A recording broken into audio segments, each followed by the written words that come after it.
Good morning, everyone. My name is Mehdi Hassan, a grade 10 student at Our Lady of the Lake Catholic Academy.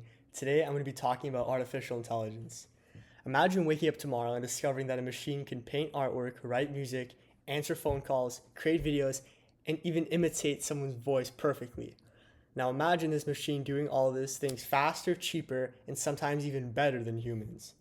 At first, that sounds impressive, but then the question appears, if artificial intelligence can replace creativity, jobs, and everything else that humans have to offer, what happens to us? Today, I want to talk about the growing impact of AI on our world, specifically on creativity, employment, and misinformation, and why I believe that this technology is humanity's biggest mistake and greatest danger. Let's begin with creativity and art. For centuries, art has represented emotion, imagination, and individuality, like painting, music, animation, or whatever. And it's always reflected human experiences. But AI is changing the meaning of creativity itself. It can generate paintings, songs, and digital art like within seconds.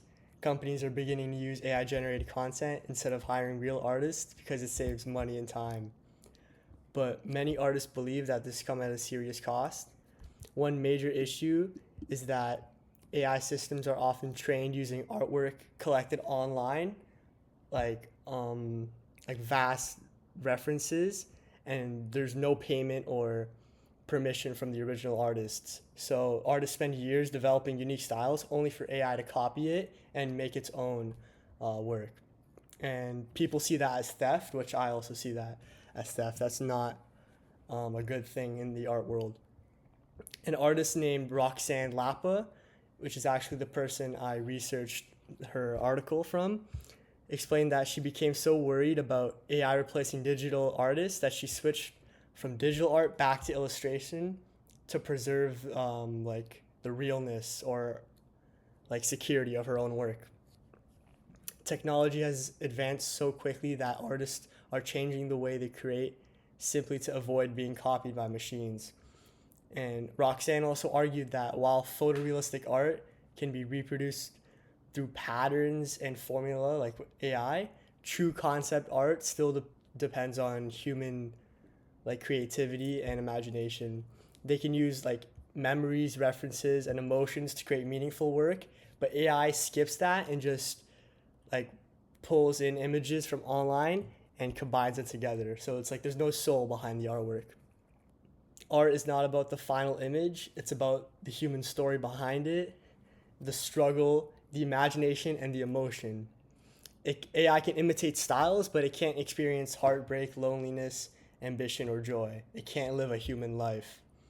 Despite this, companies continue replacing artists because AI is cheaper and faster. So at the end of the day, they're gonna pick the easier option. Graphic designers, illustrators, concept artists, and digital creators are at threat and are already seeing fewer opportunities because businesses obviously don't want them. They rather AI. And this leads to a bigger concern. Are we slowly creating a society that values profit more than human creativity?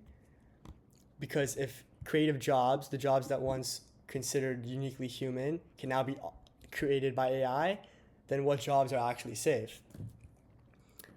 This brings me to my second point, employment. Artificial intelligence is changing the workforce faster than most people expected. Many experts predict that millions of jobs could disappear in the coming years because AI can complete repetitive tasks more efficiently than humans. Companies are already using AI to reduce labor costs, speed up production, and automate customer interactions. Like already, for example, if you go on a website online and you want to talk to a specialist, it usually just leads you to an AI and not an actual person. And I kind of get frustrated because they're not actually helpful. They don't answer any of my questions. But yeah, according to Goldman Sachs, AI could affect up to 300 million full-time jobs globally. And the World Economic Forum estimated that 85 million jobs may be replaced by automation. McKinsey reported that 14% of workers may need to completely change careers by 2030, and that's a massive shift in society. Jobs that are most at risk include customer service workers, receptionists, accountants, data analysts, insurance underwriters, and graphic designers. But the one that's most at risk is software engineers because AI can code and do math way better than humans and faster because software engineering takes a lot of education. But AI just got it on lock, and yeah, we don't.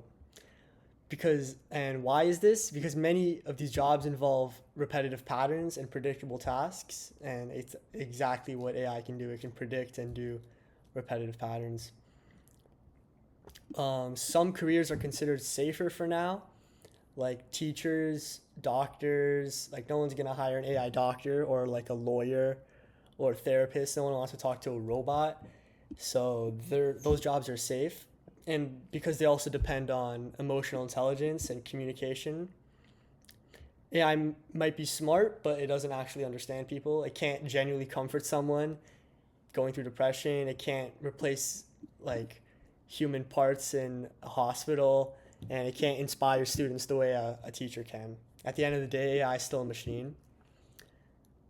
Students entering the workforce like me face a future where adapting to this AI matters more than ever before, and we should constantly be working towards that if we want to secure a good job. And yeah, that means memorizing facts and topics is no longer enough.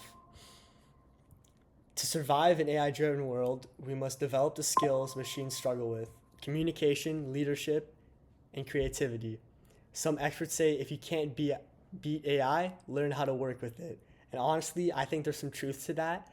AI itself's not the enemy, it's how humans use it. And which brings me to my final and the most dangerous issue: misinformation and deepfakes. Artificial intelligence can now create fake images, fake videos, and clone voices that are becoming nearly impossible to detect. These are called deepfakes. A deepfake is AI generated media designed to look and sound real even though it is completely fake, and this technology is already causing serious harm. AI voice cloning has been used in scams targeting elderly people and families. Criminals can impersonate business owners, employees, or even loved ones to manipulate victims to sending money or sharing valuable information. Deepfake videos can also spread information, manipulate public opinion, damage reputations, and heavily influence politics. Imagine seeing a video online of a world leader declaring war, except the video is fake. Studies show that many people cannot reliably detect AI generated content. In some cases, AI generated faces are actually viewed as more trustworthy than real faces. And perhaps one of the darkest use of this technology is deepfake pornography, where innocent people, especially women, are targeted with fake explicit content created without their consent. And victims often experience harassment, bullying, humiliation, and emotional trauma.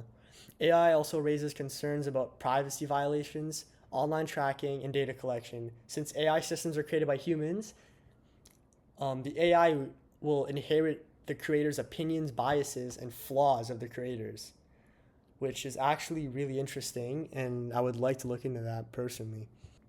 So, what do we do? Do we stop technological progress completely? Probably not, because AI has its benefits. It can help doctors diagnose diseases faster, and it can assist with education and whatnot. But without ethical limits, AI can become really dangerous. Governments will need stronger laws and better detection systems to fight misinformation and protect people from AI abuse, and companies need to take accountability. Schools need to teach students how to recognize fake content and adapt to technological changes, and society must continue supporting human-made creativity instead of treating people as replaceable. Can AI think like humans? The real question is, will humans still value humanity in a world run by machines? Thank you.